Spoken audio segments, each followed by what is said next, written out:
सभी को हिंदी दिवस की हार्दिक शुभकामनाएं। 14 सितंबर को हम हिंदी दिवस मनाते हैं, राष्ट्रीय हिंदी दिवस। क्योंकि 14 सितंबर 1949 को हमारी संविधान सभा ने हिंदी को राजभाषा के रूप में स्वीकार किया था। इसके अलावा हम 10 जनवरी को अंतर्राष्ट्रीय हिंदी दिवस मनाते हैं, विश्व हिंदी दिवस मनाते हैं। क्योंकि वर्ष 1975 में 10 जनवरी को नागपुर में विश्व हिंदी सम्मेलन आयोजित किया गया था और वर्ष 2006 से इस दिवस की स्मृति में हम हर 10 जनवरी को विश्व हिंदी दिवस मनाते हैं और 14 सितंबर अर्थात आज के दिन को राष्ट्रीय हिंदी दिवस के रूप में मनाया जाता है। राजभाषा के रूप में हिंदी को स्वीकार किया गया है। इसके साथ साथ सहायक राजभाषा के रूप में आंग्ल भाषा को भी स्वीकार किया गया था। लेकिन जब संविधान निर्माण हो रहा था उस वक्त सहायक राजभाषा के रूप में आंग्ल भाषा केवल 15 वर्षों के लिए स्वीकार किया गया था और उसके बाद वर्ष 1965 में इसको एक अनिश्चित काल के लिए सहायक राजभाषा के रूप में स्वीकार किया गया, जिसको आंग्ल भाषा को। राजभाषा प्रचार समिति वर्धा ने वर्ष 1953 से 14 सितंबर को हर वर्ष हिंदी दिवस के रूप में मनाने का निर्णय लिया है और तब से हर साल 14 सितंबर को हम हिंदी दिवस के रूप में मनाते हैं, वर्ष 1953 में। अब हम देखते हैं क्या है राजभाषा, क्या है राष्ट्रभाषा और क्या है संपर्क भाषा। राजभाषा उसे कहता है जो हमारे राजकाज की भाषा होती है, अर्थात जो हमारी सरकारी काम करने की भाषा होती है। जैसे कि हिंदी भारत की राजभाषा है लेकिन राष्ट्रभाषा नहीं है। सहायक राजभाषा के रूप में आंग्ल भाषा अर्थात अंग्रेजी को स्वीकार किया गया है। राष्ट्रभाषा किसे कहता है? एक राष्ट्र में जो व्यापक तौर पर बोली जाती है, जिससे हमारी सांस्कृतिक मुद्दे जुड़े हुए होते हैं, वो राष्ट्रभाषा होती है। हिंदी भी एक राष्ट्रभाषा है, लेकिन हिंदी के अलावा भारतीय संविधान की 8वीं अनुसूची में जो 22 भाषाएं वर्णित हैं वो सब की सब राष्ट्रभाषा है। क्यों? क्योंकि इसमें हमारा देश का एक व्यापक जनसमूह उस भाषा को बोलता है। ठीक है। संपर्क भाषा किसे कहते हैं? संपर्क भाषा उसे कहते हैं जब दो अलग अलग भाषाओं के व्यक्ति मिलते हैं, उनके बीच जो संपर्क का माध्यम होती है तीसरी भाषा होती है। मान लीजिए एक व्यक्ति गढ़वाली है, एक व्यक्ति कुमाऊनी है। जब दोनों व्यक्ति मिलते हैं तो ऐसी दशा में हिंदी भाषा का प्रयोग करते हैं, तो उसे हम संपर्क भाषा कहते हैं। और राष्ट्रीय आंदोलन के वक्त, स्वतंत्रता आंदोलन के वक्त हिंदी को मौखिक रूप से संपर्क भाषा के रूप में स्वीकार किया गया है। बहुत सारे देश ऐसे हैं जहाँ पर कि राष्ट्रभाषा और राजभाषा दोनों एक ही हैं। जैसे कि जर्मनी में जर्मन है, इंग्लैंड में इंग्लिश है, पाकिस्तान में उर्दू है, लेकिन भारत में राजभाषा अलग है, राष्ट्रभाषा अलग है। हिंदी शास्त्रीय भाषा नहीं है। वर्ष 2014 में संस्कृति मंत्रालय ने संस्कृति शास्त्रीय भाषा का दर्जा देने के लिए कुछ मानकों को चुना है। शास्त्रीय भाषा किसे हम कह सकते हैं? जिसका कि लंबा इतिहास रहा हो, कम से कम 1500 से 2000 वर्ष पुराना। इसके अलावा वो मौलिक रूप से विकसित हुए हो, स्वतंत्र रूप से विकसित हुए हो, बहुत सारे साहित्य वगैरह उसमें लिखे गए हों पुरातन समय से। तो हिंदी इन मानकों पर खड़ी नहीं उतरती है, इसलिए हिंदी शास्त्रीय भाषा नहीं है। वर्ष 2004 में तमिल को शास्त्रीय भाषा का दर्जा दिया गया, जो कि दुनिया की सबसे पुरानी भाषा मानी जाती है। संस्कृत को 2005 में, कन्नड़ को 2008 में, तेलुगु को 2008 में, मलयालम को 2013 में और ओडिया को सबसे नया 2014 में शास्त्रीय भाषा का दर्जा दिया गया है। वर्तमान समय में कुल 6 शास्त्रीय भाषाएं हैं और 2014 में इसके मानक स्थापित किए गए संस्कृति मंत्रालय के द्वारा। अब हम देखते हैं हिंदी का विकास। हिंदी का विकास कई चरणों में हुआ है। हिंदी का विकास किसी एक निश्चित दिन की उपज नहीं रहा है, बल्कि एक सतत प्रक्रिया रही है। हिंदी का जो विकास हुआ है वो भाषा के बिगड़े हुए स्वरूप से हुआ है। किस भाषा के? संस्कृत का जब स्वरूप बिगड़ा तो पाली बना, पाली से प्राकृत बना, प्राकृत से अपभ्रंश बना, अपभ्रंश से अवहट बना, अवहट से पुरातन हिंदी और पुरातन हिंदी से हिंदी। तो इस क्रम को ध्यान रखना बहुत ही महत्वपूर्ण प्रश्न है। संस्कृत, पाली, प्राकृत, अपभ्रंश, अवहट, पुरातन हिंदी, हिंदी। हिंदी जो शब्द है वो फारसी भाषा का शब्द है। मध्यकाल में जब यहाँ पर आक्रमणकारी आए तो उन्होंने सिंधु नदी का जो क्षेत्र है उसे इंद या हिंद बोला और सिंधु नदी के क्षेत्र के आसपास के जो लोग जिस भाषा बोलते थे उसे हिंदी कहा गया। तो हिंदी एक फारसी भाषा का शब्द है। हिंदी भाषा के विकास को लेकर विद्वानों के मध्य विवाद भी है। कुछ विद्वान बोलते हैं कि अपभ्रंश से इसका विकास हुआ है, कुछ विद्वान बोलते हैं कि पुरानी हिंदी से इसका विकास हुआ और पुरानी हिंदी से इसका विकास हुआ मत सर्वाधिक स्वीकार्य है विद्वानों के मध्य।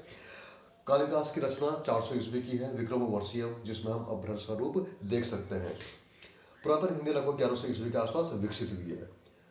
जो हिंदी भाषा है वो देवनागरी लिपि में लिखी जाती है, जिसको 11वीं सदी में जो लिपि विकसित हुई है, जो मैंने बोर्ड पर लिखा हुआ है सब देवनागरी लिपि में लिखा जाता है और भाषा को बोला जाता है। तो जो हिंदी भाषा है उसको जो लिखा जाता है वो देवनागरी लिपि में लिखा जाता है, जो कि 11वीं सदी ईस्वी में विकसित हुई है। अब हिंदी का हम विकास के चरण देखते हैं। इसका पहला चरण जो विकास का शुरू होता है वो 1100 ईस्वी से शुरू होता है 1350 तक। इस दौरान हम देखते हैं कि जो हिंदी है वो अपने पहले का स्वरूप अपभ्रंश से धीरे धीरे साहित्य में मुक्त होने लगी। उसका 1350 से 1850 के बीच हम दूसरा काल जिसका हिंदी का देखते हैं, जिसे कि हम मध्यकालीन हिंदी कहते हैं। इस दौरान क्या हुआ कि जो बहुत सारे साहित्य थे वह स्थानीय बोली ब्रज और अवधि में लिखे जाने लगे। जैसे हम सूरदास की रचनाएं देखते हैं, जैसे हम तुलसीदास जी की रचनाओं के देखते हैं, स्वतंत्र रूप से ब्रज और अवधि क्षेत्रीय भाषाओं को साहित्य में प्रयोग होने लगा।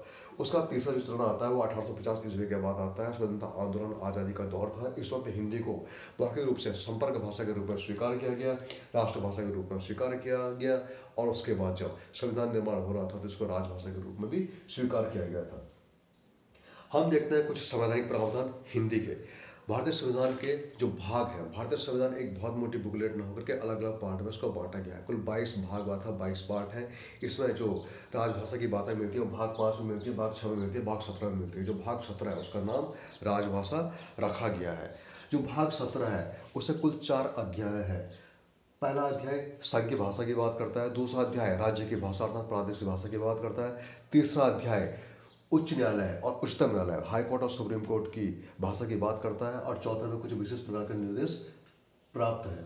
भाग 5 में कहा गया है कि भाग 5 का अनुच्छेद 120 कहता है कि जो संसद में काम होगा हिंदी भाषा में होगा या आंग्ल भाषा में होगा, या फिर कोई भी सांसद अध्यक्ष से अनुमति लेकर के अपनी स्थानीय भाषा अपनी बात को रख सकता है।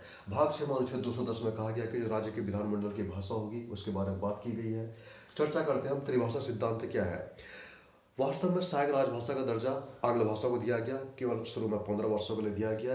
वर्ष 1965 तक के लिए दिया जा रहा था। वर्ष 1965 के आसपास जो गैर हिंदी भाषी राज्य थे उनको लगने लगा कि अब कुछ समय बाद हिंदी ही पूरे देश की राजभाषा हो जाएगी। इसका व्यापक स्तर पर विरोध होने लगा। उसके बाद आया एक त्रिभाषा फार्मूला।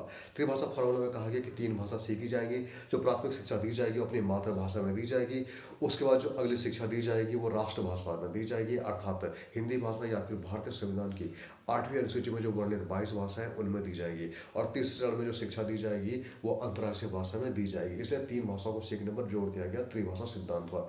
लेकिन त्रिभाषा सिद्धांत को स्वीकृति नहीं मिल पाई, इसलिए त्रिभाषा सिद्धांत लागू नहीं हो पाया। राजभाषा अधिनियम वर्ष 1976 में आया। इसके तहत राजभाषा विभाग की स्थापना की गई, जिसका मुख्य काम था देश और विदेश में हिंदी भाषा का प्रचार और प्रसार करना। अब हम विश्व स्तर पर हिंदी को देखते हैं कि तो हिंदी विश्व स्तर पर दुनिया में तीसरी सर्वाधिक बोली जाने वाली भाषा है। दुनिया में सबसे अधिक जो भाषा बोली जाती है वह है आंग्ल भाषा, दूसरा है चाइनीज भाषा जिसे हम मंदारिन कहते हैं, और तीसरा स्थान है हिंदी का।